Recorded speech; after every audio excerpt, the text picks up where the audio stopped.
I will never forget that rainy Tuesday when Olga's world turned upside down.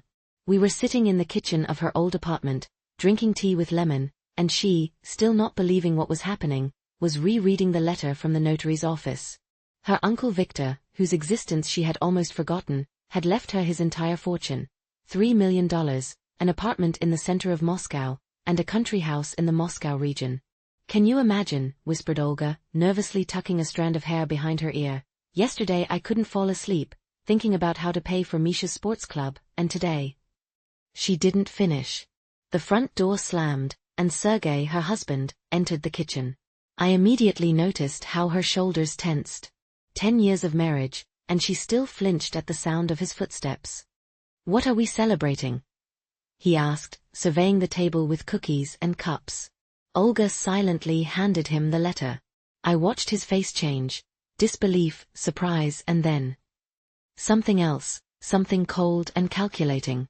He smiled, but the smile didn't reach his eyes. "Well, well," he drawled, returning the letter. "So now we're rich." Back then, I didn't yet know that "we" in his understanding didn't include Olga. A week later, when the first installment of the inheritance was deposited into her account, Sergei changed. He started coming home late, smelling of expensive cologne and someone else's perfume. Then came the talks about how the money needed to be properly invested, and that Olga doesn't understand anything about finances. I was visiting them that evening when she refused to re-register the property as joint ownership. Sergei lost highest temper. I had never seen him like that. Face red with rage, veins bulging on his neck, and that look. He looked at her not as if she were his wife, but an enemy. "You've always been a nobody," he shouted. "I've put up with you for 10 years, and now when we finally have money, you're playing at being independent?" Little Misha started crying, hiding behind his mother's back. It was then, looking at the frightened child, that Olga seemed to make some decision for herself. The next day she called me early in the morning. Her voice sounded strangely calm. "He kicked Misha and me out. Said it was his apartment, that he earned money for it while I was taking care of the child. Changed the locks. Virez in our hotel now." I immediately went to them. The hotel turned out to be inexpensive, on the outskirts of the city. Olga was sitting on the edge of the bed, mechanically sorting through the children's things that she had managed to grab in a hurry. Misha was playing with a tattered teddy bear in the corner of the room, occasionally casting worried glances at his mother. "I called a lawyer," Olga said when I sat down beside her. "It turns out the apartment is indeed registered only in Sergei's name. I was so naive. All these years I thought we were a family." Her eyes were dry, but her voice trembled. I put my arm around my friend's shoulders. "What are you going to do?" "First of all, I need to find proper housing. Then—" She paused for a second. "Then I'll take what belongs to Misha and me. Uncle Victor's inheritance is our chance to start a new life." That same day we found them a temporary apartment. The landlady, after hearing Olga's story, even lowered the price. And a week later, when all the formalities with the notary were settled, Olga received the keys to Uncle Victor's Moscow apartment. I helped them move in. The apartment turned out to be spacious, with antique furniture and a view of an old Moscow boulevard. Misha ran from room to room, admiringly touching the carved backs of chairs and examining the paintings on the walls. "It smells like books here," he said, sniffing. "And so meeting Else." "History," Olga replied, running her hand along the spines of books in the enormous bookcase. Uncle Victor was a history professor. On that evening, when Misha fell asleep, we sat on the balcony, wrapped in blankets. Moscow twinkled with lights, and Olga was telling me about her childhood, about rare meetings with her uncle, about how he always told her she was special. "You know, he once told me, Olga, never let anyone take away your dignity." I didn't understand what he meant then. But now. The phone ring interrupted her. She looked at the screen and sighed. "Sergei. 3rd time today. Will you answer?" "No. Let him communicate through a lawyer." But Sergei wasn't going to give up so easily. The next day he appeared at the entrance of our building with a bouquet of roses and repentance on his face. I was just leaving home when I saw him. "Is Olga home?" he asked, nervously adjusting his shirt collar. I need to talk to her. She doesn't want to see you, Sergei. Listen, he grabbed me by the elbow. I lost my temper. All this inheritance. It went to my head. I love her, truly. And Misha too. We're a family. I freed my hand. Family? You threw them out on the street. It was a momentary weakness. Desperation could be read in his eyes. Help me, please. Tell her I've changed. I looked at him and saw not remorse, but fear of losing access to money. For 10 years he had controlled every step Olga took, and now she was slipping away from his influence. I'll let her know you came by, I said dryly and walked on. In the evening, I told Olga about the meeting. She listened, fidgeting with the pendant on her neck, a gift from Uncle Victor. You know what's strangest? She finally said. I don't feel anything. No anger, no resentment. Just relief. As if I've dropped a heavy backpack that I'd been carrying for years. A month later, Sergei filed for divorce, demanding half of the inheritance. His lawyer claimed that property acquired during marriage should be divided equally. But Olga's attorney proved that inheritance is personal property and not subject to division. The court case was difficult. Sergei tried to portray Olga as a bad mother, hinting at her mental instability. But the judge saw through his manipulations. On the day the decision was announced, I held Olga's hand. When the judge ruled that the inheritance would remain entirely hers, with Sergei receiving only visitation rights to their son, I felt her finally relax. It's all over, she whispered, leaving the courtroom. But it was only the beginning. A year after receiving the inheritance, Olga opened a children's educational center in the very country house her uncle had left her. A place where children from troubled families could receive support and knowledge. And she also began to smile. Sincerely, openly, without a shadow of fear in her eyes. And when I watched her giving a tour of the park near the center to new children, I thought about how sometimes inheritance is not just money and property. Sometimes it's an opportunity to regain the freedom and dignity that Uncle Victor spoke about. And perhaps this is exactly what he wanted for his niece. 3 years had passed since Olga's life changed. The educational center was flourishing, accepting more and more children. I often came there on weekends, helped with English lessons, and sometimes just sat on the veranda, watching how Olga transformed this place and the people around it. On one such day, when the autumn sun was gilding the treetops, we were walking along the park alley. Misha ran ahead, collecting colorful leaves for his school project. You know, said Olga, adjusting her scarf, I received a letter from Sergei. I tensed up. After the divorce, he had disappeared from their lives, even stopped coming to meetings with his son. What does he want? He's asking for a meeting. Says he's realized his mistakes, gone through therapy, quit drinking. Olga smirked, but without malice. He wants to rebuild his relationship with Misha. And what do you think? She stopped, watching as her son gathered an armful of maple leaves. I think that Misha has the right to know his father. His real father, not that caricature that Sergei had become in recent years. If he has truly changed. I placed my hand on her shoulder. Are you sure? After everything he did. Olga turned to me. In her eyes, there was no longer that hunted uncertainty that I had seen for years. I'm not doing this for Sergei. I'm doing this for Misha. And... She hesitated, for myself. I want to let go of the past. Truly. We agreed that the first meeting would take place in the cafe at the educational center, where Olga would feel on her own territory. I insisted on being present. I didn't trust Sergei, despite all his assurances. On the appointed day, he arrived 15 minutes early. I watched from the window as he nervously shifted from foot to foot by the entrance, clutching some box in his hands. He had changed, lost weight, grown a beard, and was dressed simply but neatly. No traces of his former polish remained. He's here, I told Olga, who was checking Misha's homework. She nodded, took a deep breath, and called her son. Misha, come. Someone wants to see you. The boy raised his head from his notebook. Who? Dad. Misha froze. For 3 years, He had barely thought about his father, but I had seen how sometimes he would examine the old family photographs that Olga kept in an album. Will he stop shouting? Misha asked quietly. Her heart tightened at this question. Olga knelt before her son and took his hands. If he shouts or does anything you don't like, we'll leave immediately. I promise. The meeting was tense. Sergei was visibly nervous, speaking too quickly, trying to joke, but his jokes came across as awkward. Misha remained wary, staying close to his mother. The box Sergei brought turned out to be a robot construction kit. Misha was interested in robotics. I heard you attend a club, Sergei said, pushing the box toward his son.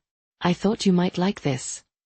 Misha looked at his mother, as if asking for permission.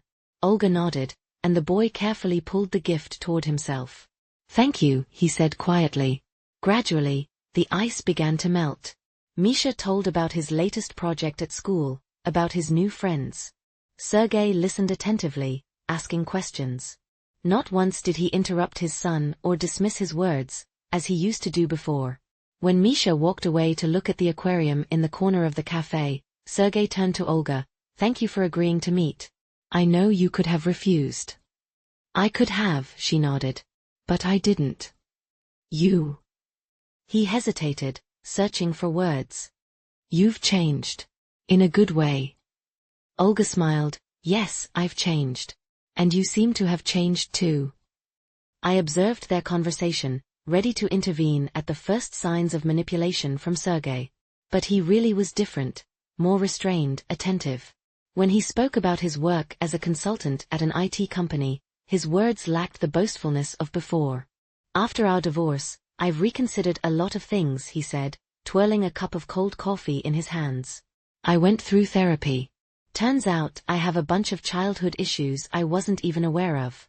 It's not an excuse, of course. But I'm working on myself. Olga studied him thoughtfully. I'm happy for you, Sergei. Really. After that meeting, Sergei started visiting once every 2 weeks.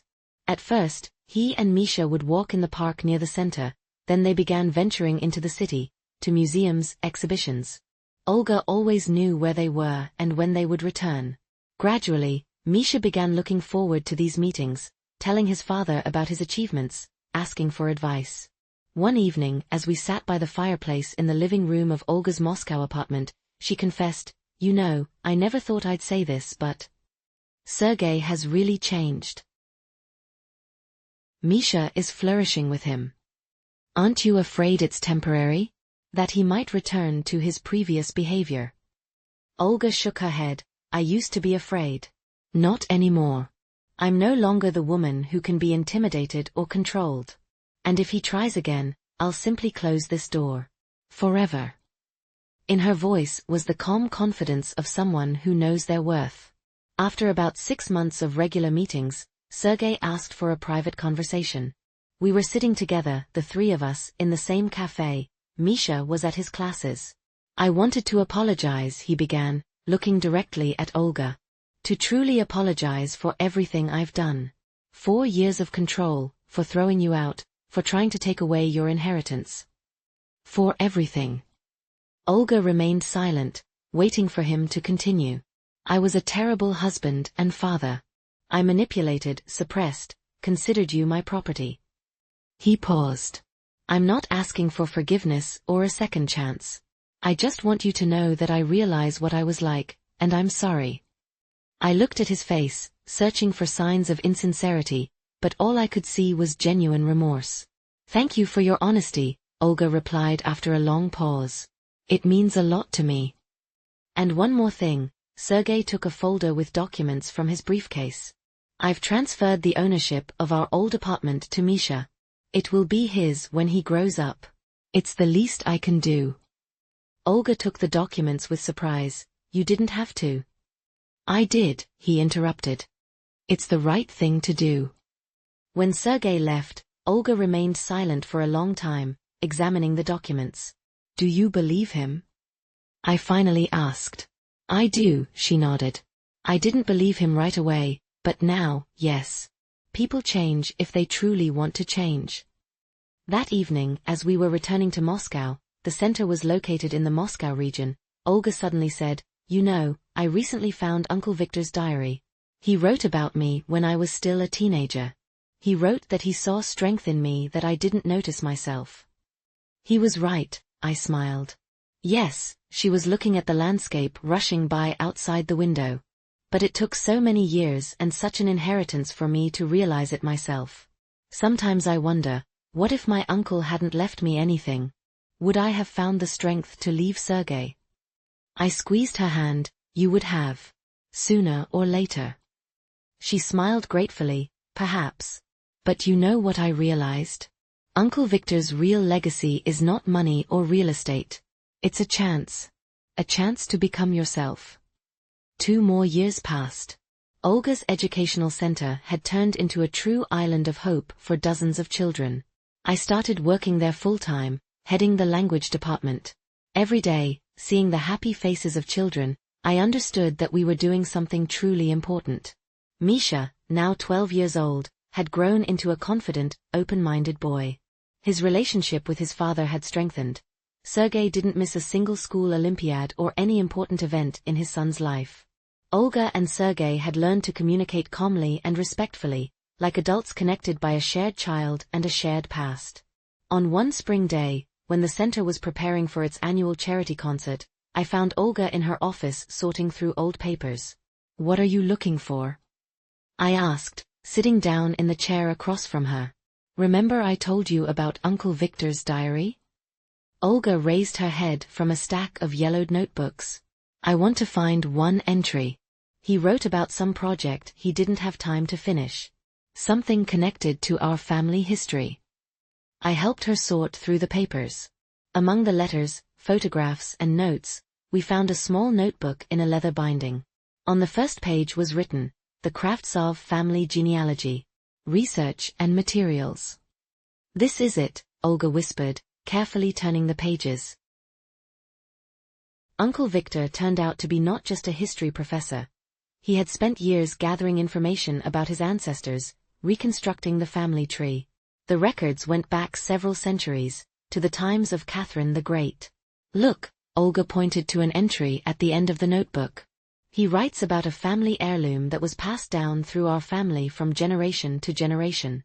Some kind of medallion that supposedly belonged to our great-great-grandmother Anna Kravtsova. She was a lady-in-waiting at the court." "And where is this heirloom now?" Olga shrugged. "I don't know. Uncle writes that he searched for it for years, but never found it. The last mention of the medallion dates back to 1917, when the family fled from Petrograd." This discovery ignited a new interest in Olga.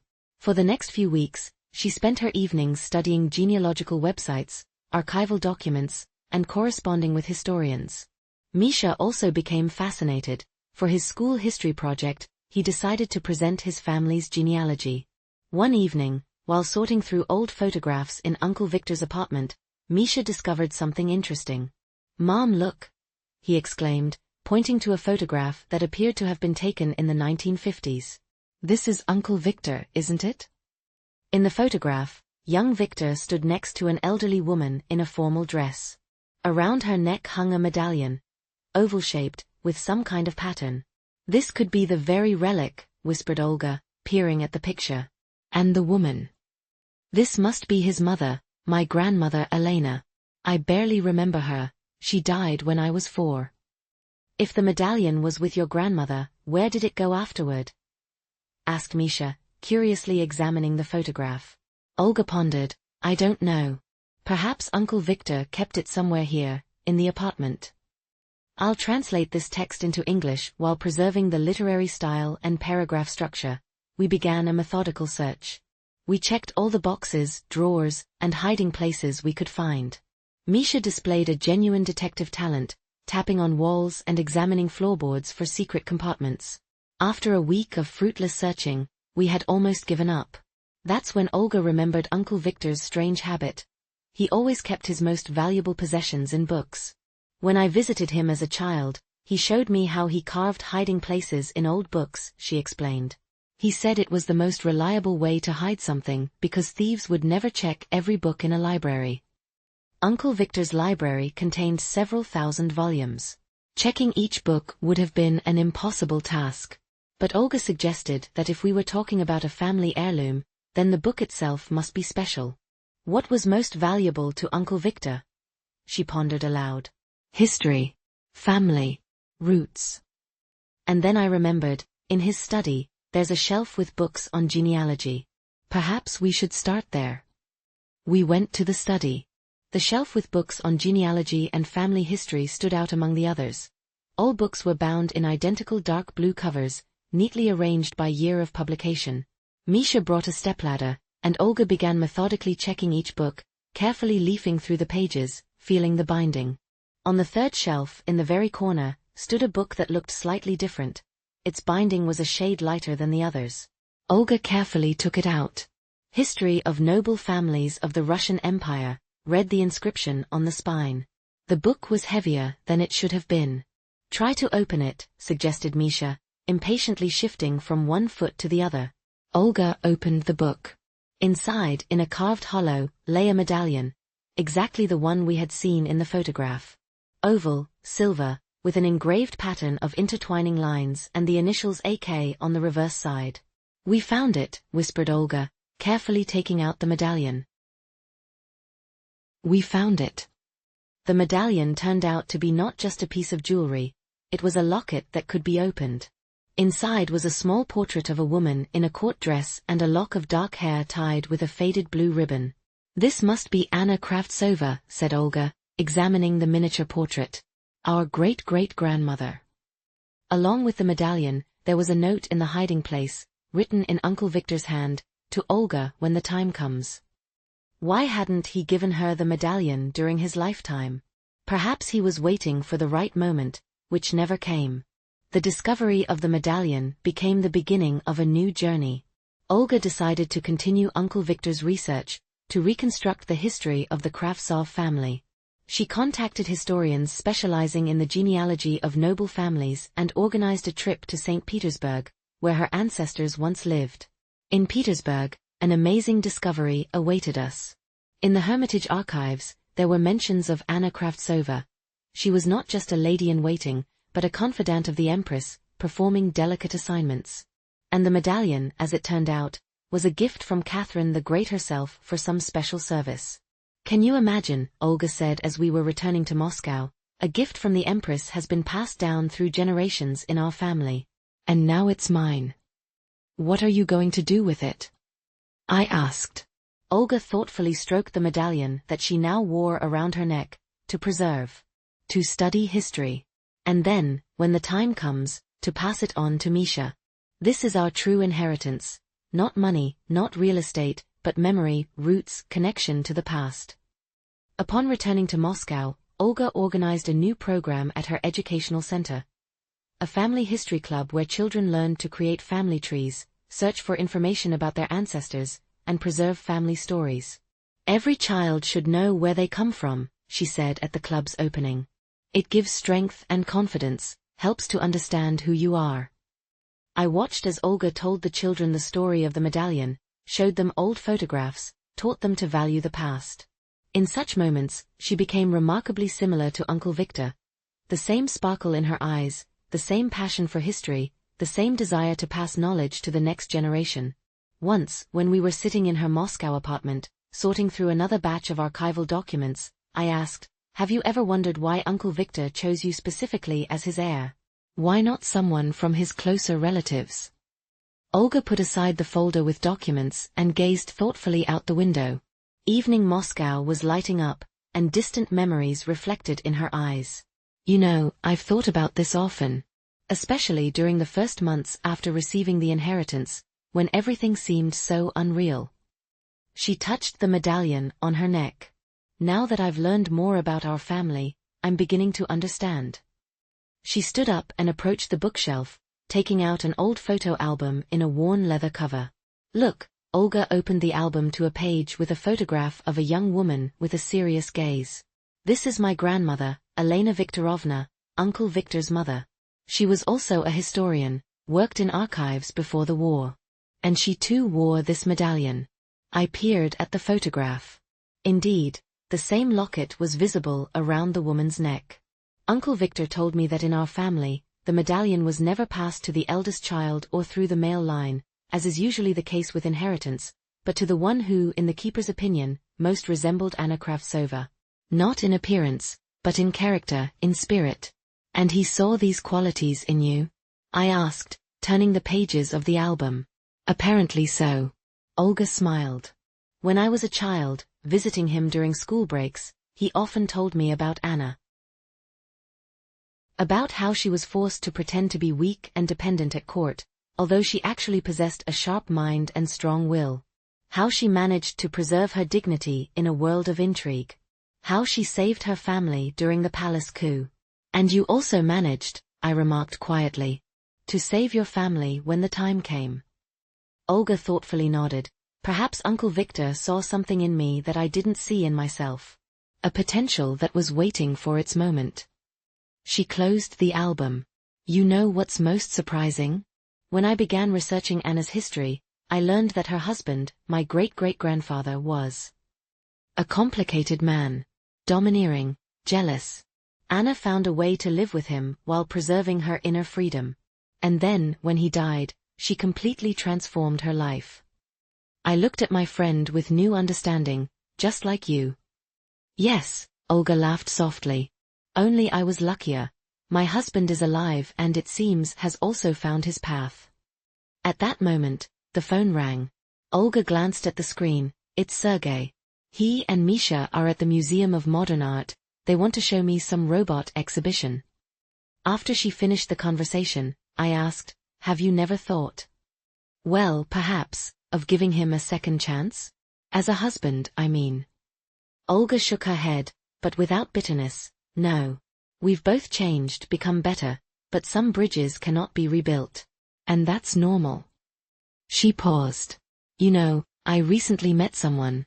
He's a historian, works in the archive where I went looking for information about my family. We've met several times, talked about books, about the past. He's an interesting person. And what's his name, this interesting person? I smiled. Andrei, she blushed slightly. Andrei Sokolov.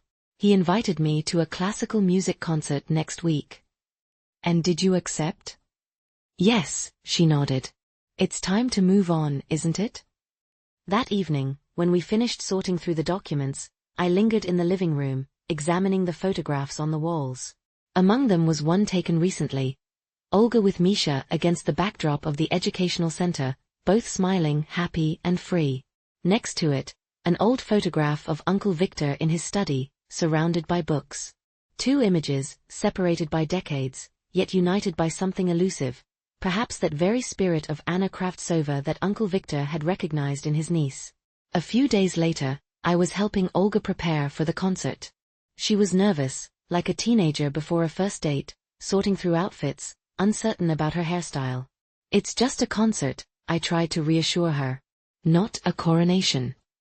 I know, she sighed, rejecting yet another dress. It's just that I haven't been on real dates for so long. Sergei and I got married almost right after university, and before him. I can't even remember. It's as if I've forgotten how to be simply a woman, you know. I understood. 10 years of marriage, in which she gradually lost herself, and then 3 years devoted to her son, the center, searching for her roots. There was simply no time left for a personal life. Do you remember what you were like before meeting Sergei? I asked, helping her fasten the dark blue velvet dress we had finally chosen. Olga pondered, vaguely. I think I was dreamy. I loved poetry, theater. I wanted to become an art historian, but then I met Sergei, and he convinced me it wasn't practical. And now? Who are you now? She turned to the mirror, smoothing the folds of her dress. Now I am free, strong. I know what I want. She touched the medallion. I know where I come from and where I'm going. Be that Olga tonight, I said, embracing my friend. Just be yourself. When Andrei came to pick her up, I watched from the window as they met. He gallantly opened the car door for her. She laughed at something he said. They looked right together. Two mature, accomplished individuals ready for a new chapter. Misha was with his father that evening. When I called him before bedtime to make sure everything was all right, a habit remaining from the times when Sergei had just begun rebuilding his relationship with his son, the boy sounded excited. "Aunt Lena, do you know that Mom went on a date?" "I know," I smiled. "And how do you feel about it?" "It's fine," he replied after a pause. "Dad said that Mom deserves to be happy, and if this Andrei is a good person, then that's great." I was surprised by Sergei's maturity. "Your dad really said that?" "Yes," Misha confirmed. "He even offered to meet Andrei if things get serious between him and Mom. Said that adults should be able to communicate for the sake of their children." This was so unlike the former Sergei that I couldn't immediately find a response. Apparently, therapy had really helped him change. Olga returned late, radiant. We agreed that I would stay overnight so she could tell me about the evening. Just like in the good old days when we were students and shared secrets until dawn. "He's amazing," she said, curled up in an armchair with a cup of herbal tea.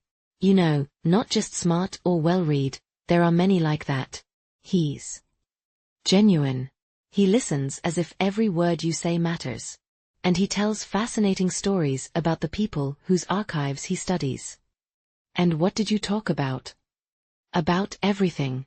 About books, music, travels.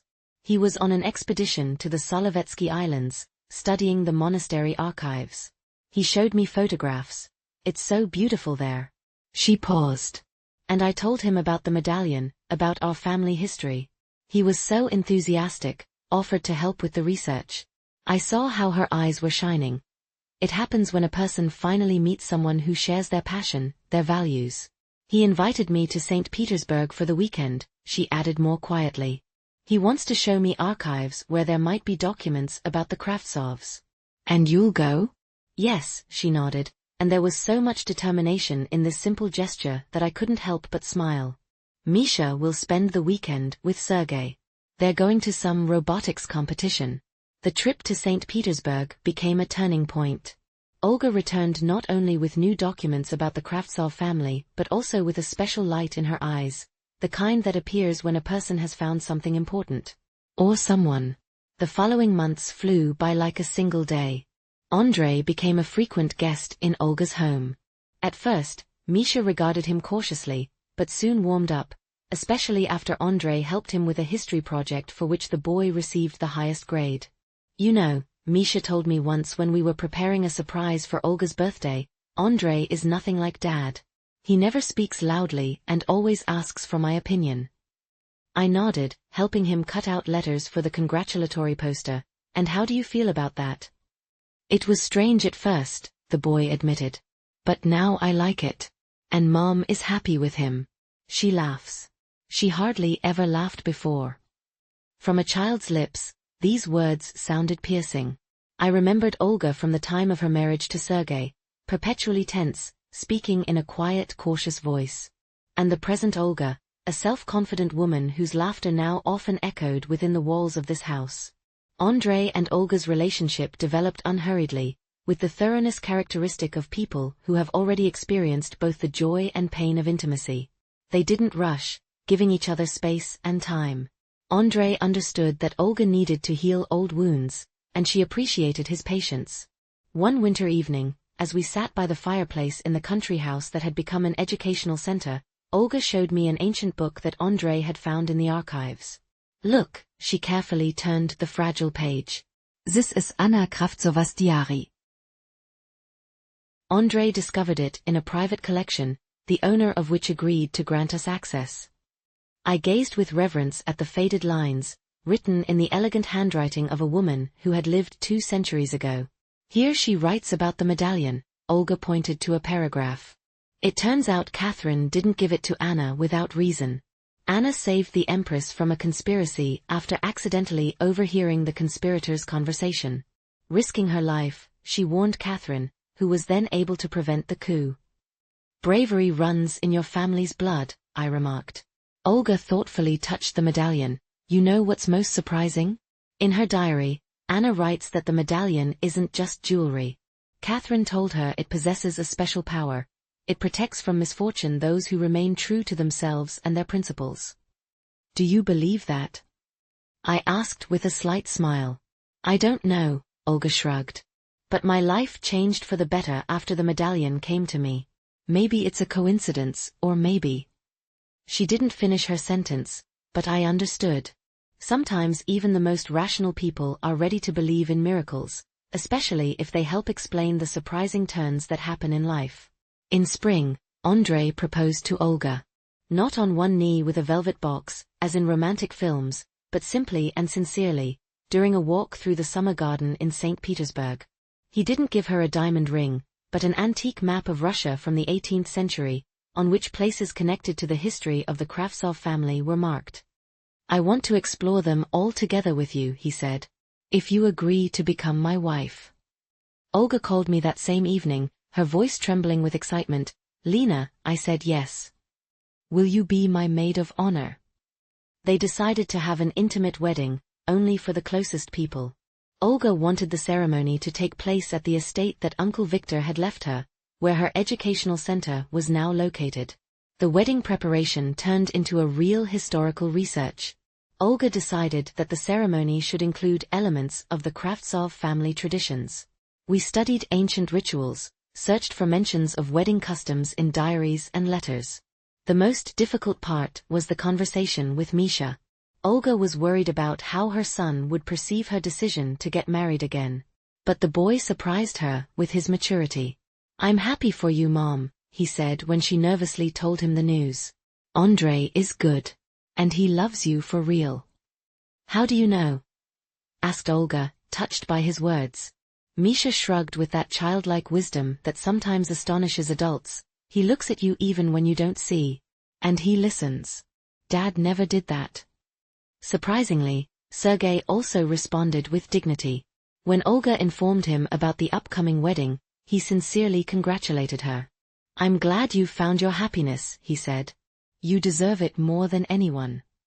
And after a pause, he added, I'm sorry I couldn't give you that happiness back then.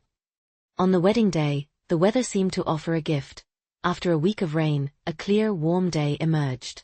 The estate was drowning in flowers. Guests gathered on the lawn where white chairs and an arch entwined with wildflowers had been arranged. I was helping Olga with her dress. She had chosen not a traditional white gown, but an ivory-colored dress with elements of vintage cut, inspired by the fashion of Catherine the Great's era. Fresh flowers were woven into her hair, and around her neck, of course, was Anna Kravtsova's medallion. Are you nervous? I asked, securing the last flower in her hairstyle. Strangely no, Olga replied, looking at her reflection in the mirror. I feel calm, confident, as if everything is going exactly as it should. There was a gentle knock on the door, and Misha entered, dressed in a formal suit. He was supposed to walk his mother down the aisle, his own idea, one he was very proud of. Mom, you look so beautiful, he said, gazing at her with wide eyes. Like a princess from a storybook. Olga hugged her son, trying not to wrinkle her dress. Thank you, my dear. You look very handsome too. The ceremony was simple and touching. As Misha led Olga to the arch where Andrei was waiting, I noticed tears in the groom's eyes. He looked at them, the woman and the boy who had become his family, with such adoration that it took my breath away. Among the guests was Sergei. Olga had insisted on inviting him, believing it important that Misha's father be part of this day. I observed him during the ceremony. He sat quietly, with a slight sadness in his eyes, but without bitterness or jealousy. When Olga and Andrei exchanged rings, Sergei applauded along with everyone else. At the small reception after the ceremony, something unexpected happened. Andrei asked for the guests' attention and took out a small box. Olga, he said, opening it, I found this in the Hermitage archives. It belonged to the Kravtsov family, and the museum director kindly agreed to return the relic to its rightful heirs. Inside the box lay a signet ring with a coat of arms, the very same one that had been engraved on Anna's medallion. This ring was worn by Anna's husband, Pyotr Kravtsov, explained Andrei. Now both family heirlooms are together again, as they should be. He turned to Misha, and I want you to keep it until you grow up. This is part of your heritage, your history. Misha accepted the small box with reverence, his eyes shining with pride and excitement.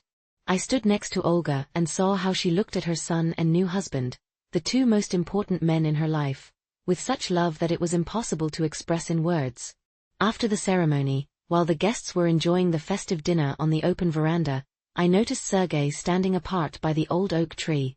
He was watching Olga dancing with Andrei, and the expression on his face was thoughtful. "Is everything all right?" I asked, approaching him. He smiled a bit sadly, but sincerely, "Yes. Just thinking about how everything could have turned out if I hadn't been such an idiot for 10 years. Do you regret it?" "Of course." He took a sip of champagne.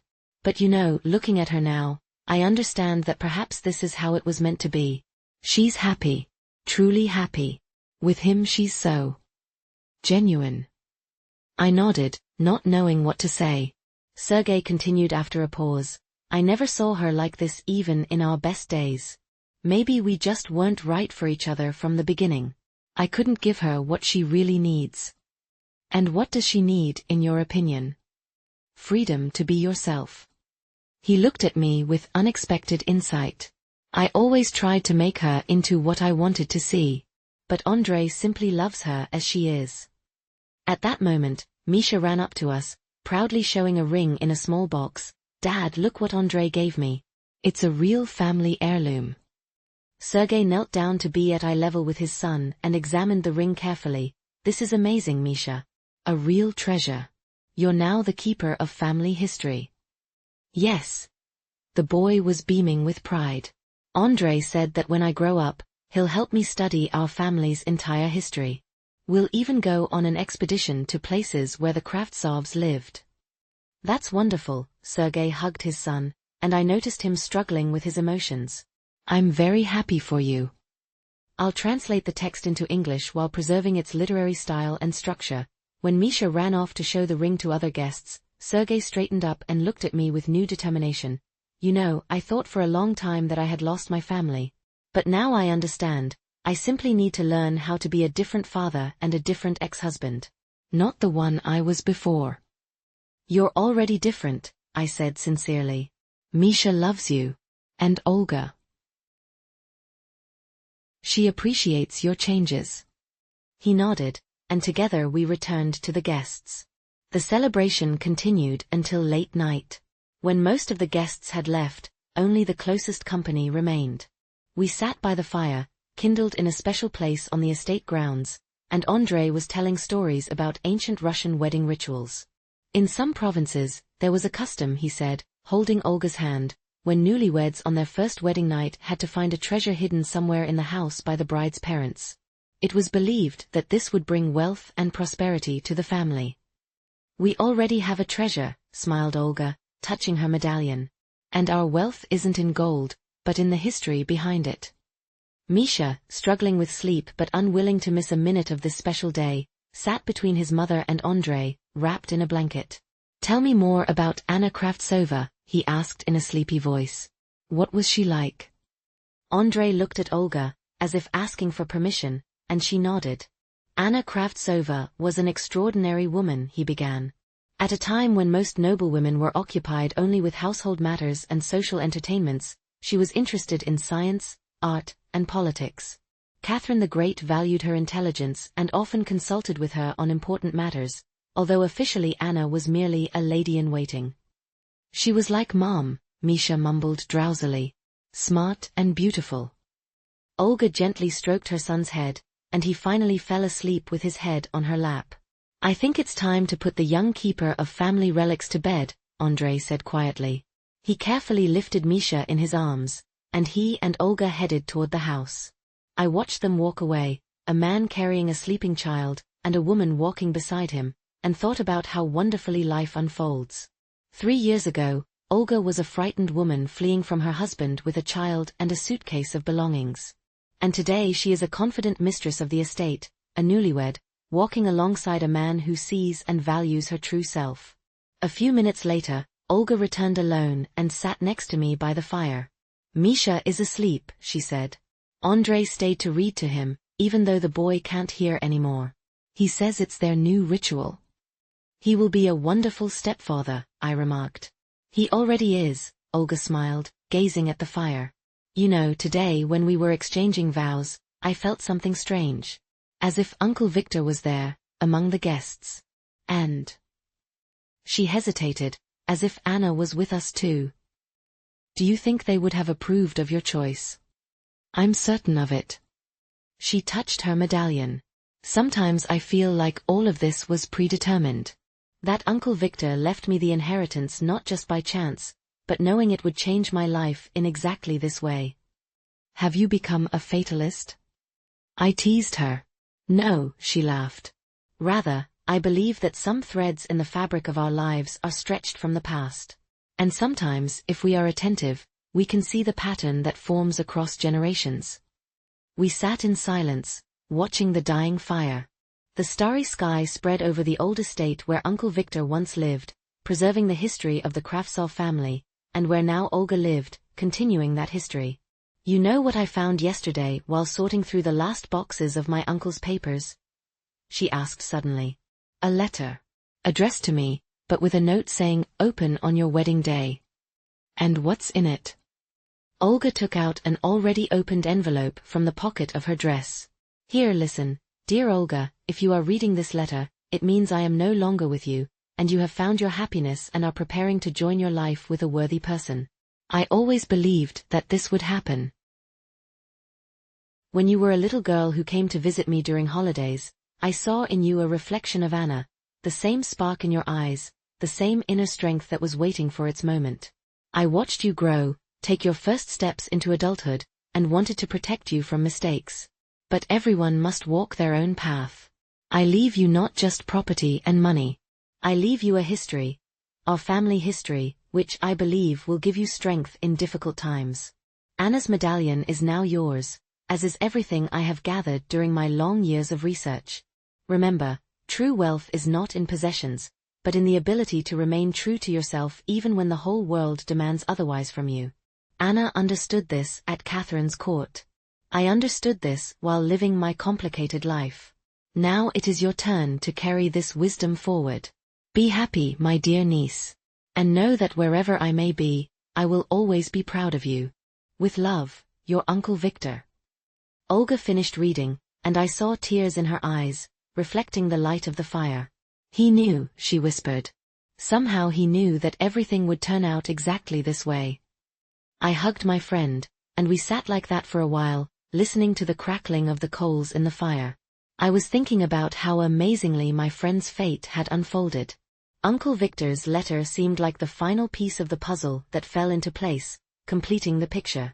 He was a visionary, your uncle, I said quietly. Or he just knew you very well. Olga carefully folded the letter and put it back in her dress pocket. You know what's most surprising?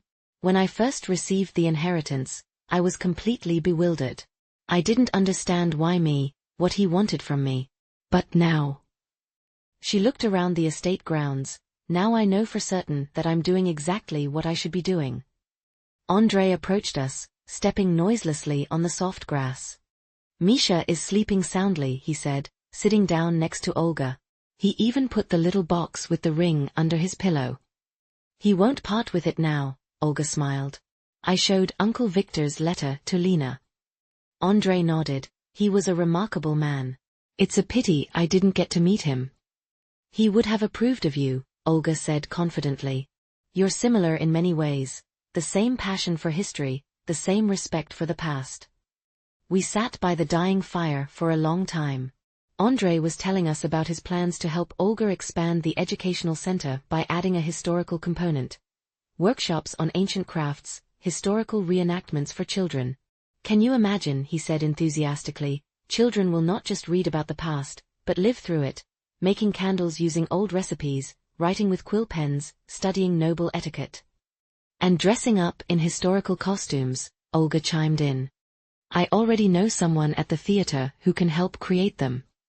I watched them, passionate, making plans, complementing each other's ideas, and realized that they had truly found perfect partners in one another. Not just in love, but in a shared purpose. When the fire had almost burned out, we decided to return to the house. The night air had grown cool, and Andrei thoughtfully draped his jacket over Olga's shoulders. The first night as husband and wife, I whispered to Olga as we climbed the veranda steps. How does it feel? Strange, she admitted with a slight smile. But in a good way. As if I've finally returned home after a long journey. The house was quiet. The last guests had already dispersed to their guest rooms or left. I was also planning to go to my assigned room, but Olga asked me to stay a while longer. There's something I want to show you, she said mysteriously. Andrei, do you mind? He nodded understandingly. Of course. I'll check if everything is all right with Misha in the meantime. Olga led me to Uncle Victor's study, a small room with a massive desk and walls lined with bookshelves. She had preserved this study almost untouched, only adding a few of her own belongings. Remember I told you I found Uncle's diary while sorting through his papers? She asked, approaching one of the cabinets. Well, I found not only the diary. She moved aside several books on the bottom shelf, and I saw a small safe built into the wall. Uncle Victor always loved hiding places, Olga smiled, entering a combination on the electronic lock. I discovered this one by accident when I was looking for a place to store the documents for the educational center. The safe opened with a quiet click. Inside lay an antique box made of dark wood with inlay work. What is this? I asked when Olga carefully took it out and placed it on the table. Another part of the inheritance, she replied, gently opening the lid. Look. The box contained letters, dozens of letters in yellowed envelopes, tied with faded ribbons. On top was an envelope with the inscription to Olga. Open after the wedding. A second letter? I asked in surprise. Yes, Olga nodded. I found it yesterday but decided to save it for today. Would you like to read it together? I nodded, and Olga carefully opened the envelope. Inside was a sheet of paper covered with Uncle Victor's same precise handwriting. Dear Olga, if you are reading this letter, it means the first stage of your journey is complete. You have found yourself, your calling, and the person with whom you are ready to share your life. Now I can entrust you with another secret of our family. In this box are letters from Anna Kravtsova to her younger sister Elizaveta. They span the period from 1780 to 1825, Anna's entire adult life. In them, she tells not only about events at the royal court but also about her most intimate thoughts, fears, and hopes. These letters have been passed down in our family from generation to generation through the female line. My mother, your grandmother, was the last keeper. She gave them to me shortly before her death with instructions to find a worthy successor. I always knew it would be you. Among the letters, you will find mentions of the medallion and the role it played in Anna's life. Perhaps these letters will help you better understand not only our family's past but also your own purpose. Study them, cherish them, and when the time comes, pass them on to your daughter or a worthy successor, as the women of our lineage have done for generations. With love and faith in you, Uncle Victor. Olga finished reading and looked at me with wide-open eyes. Do you understand what this means? These aren't just letters. This is a direct voice from the past, spanning almost half a century of Anna's life. I carefully took one of the envelopes. It was dated May 15, 1785, and addressed to Elizaveta Kravtsova. This is a real treasure, I whispered. The historical value of such documents is enormous. Not just historical, Olga said, gently sorting through the letters. It's a personal, family treasure. An opportunity to hear the voice of a woman who lived more than 200 years ago, but whose blood flows in my veins, in Misha's veins. We sat in the study until late at night, carefully reading the first few letters. Anna's handwriting was elegant, with flourishes characteristic of that era, but quite legible. She wrote vividly, humorously describing court intrigues, new dresses, balls. But behind the social chatter emerged a sharp mind, observant nature, and ability to see right through people. Dear Lisa, she wrote in one of her letters, you ask if I am bored at court among all these ceremonies and conventions. I confess, sometimes I want to throw off my heavy court dress and run into the forest, as we did in childhood. But I have found a way to remain myself even here. The secret is to wear a mask so skillfully that no one will guess your true thoughts, but never forget who you really are. She was a remarkable woman, I said when we finished reading the third letter. Such wisdom, such depth. And such a similar situation, Olga quietly added. She also wore a mask, pretended in order to survive in her world. Just like me in my marriage with Sergei. There was a gentle knock at the door, and Andrei entered. It's late already. Is everything all right? Olga showed him the box with letters and the second letter from Uncle Victor. He listened with admiration. This is amazing. Authentic letters from the era of Catherine the Great. And they belonged to your great-great-grandmother. Our great-great-grandmother, Olga corrected, taking his hand. Now this is our shared history. We decided it was time to go to bed. Tomorrow would be the first day of Olga's new life, not just as Uncle Victor's heir, but as the keeper of a family history that stretched back through the centuries. In the morning, I woke up to the sound of music. Looking out the window, I saw Olga, Andrei, and Misha having breakfast on the veranda. They looked like a family that had always been together. Their interaction seemed so natural. Misha was enthusiastically telling something, gesturing with his hands. Andrei was listening attentively, and Olga was watching them with such happiness in her eyes that I had never seen in her before. I joined them, and Misha immediately boasted, Aunt Lena, Andrei and I decided to make a special display case for the ring and the medallion, so that all the children at the center could see them and know our family's history. That's an excellent idea, I approved, accepting a cup of coffee from Olga. But not today, Olga smiled. Today we have other plans. After breakfast, Andrei and Misha went to the garden. The boy wanted to show his stepfather his secret project that he had been creating with other children from the center. Olga and I remained alone. You know, she said, watching the retreating figures, I never thought I would be this happy. After everything that happened with Sergei, I was certain I would never be able to trust men again. But Andrei is different, I remarked. It's not just about him, Olga shook her head. It's about me. I've changed. Before, I was looking for protection in relationships, support, thought that without a man I was incomplete. But now. She paused. Now I know that I can manage on my own. And precisely because of this, I can allow myself to love not out of fear or dependency, but from a position of strength. There was such wisdom in her words that I couldn't help thinking about Anna Kravtsova. I wondered if she had come to the same understanding in her life. And what do you plan to do with the letters? I asked. Will you study them yourself or involve historians? Both, Olga replied. First, I want to read them all myself, establish a chronology, understand the complete picture. Then, possibly, I'll show them to specialists, but only selected fragments. Some things should remain family secrets. She was silent for a moment, then added more quietly, you know, I think I'll find answers to many questions in these letters. Not just about the past, but also about the future. About the future? I asked, surprised. Yes, Olga nodded. About how to continue Uncle Victor's work. How to preserve and multiply not only the material inheritance, but also the spiritual one. At that moment, Misha ran up to us, his eyes shining with excitement. Mom. Andrei said we can go on a real archaeological expedition next summer. Where the Kravtsov estate used to be. Really? Olga looked at Andrei as he approached. If you don't mind, he smiled. My colleague is conducting excavations in that area. They found the foundation of an old estate which, according to documents, might have belonged to the Kravtsov family in the early 19th century. Of course I don't mind, Olga hugged her son. It's a wonderful opportunity to connect with our history. I watched them, mother, son, and the man who had become a reliable support for both of them, and thought about how amazingly the spiral of fate sometimes unfolds.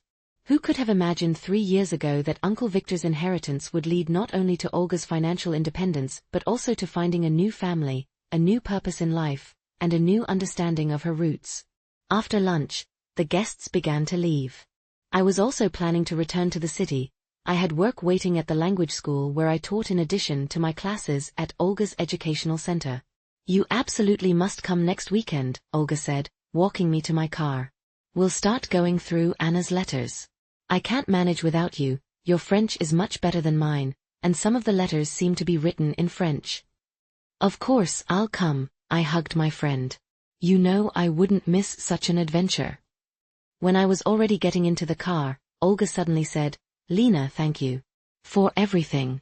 For being there during the most difficult moments. For believing in me, even when I didn't believe in myself. I squeezed her hand. You would have done the same for me. You know, she smiled with that special smile that had appeared only after she received her inheritance. I think Uncle Victor was right. True wealth isn't in money or property. It's in the people who are beside you. In the history behind you. In knowing who you really are. I nodded, unable to utter a word because of the emotions that overwhelmed me. The journey to Moscow took about an hour. The whole way I was thinking about Olga, about her remarkable transformation from a frightened, insecure woman into a strong individual who knows her worth. About how Uncle Victor's inheritance became for her not just material support, but a key to her true self. I recalled the words from Uncle's letter, true wealth is not in possessions, but in the ability to remain true to yourself even when the whole world demands otherwise. Olga managed to find this fidelity to herself, managed to recognize in herself those qualities that Uncle Victor saw in her.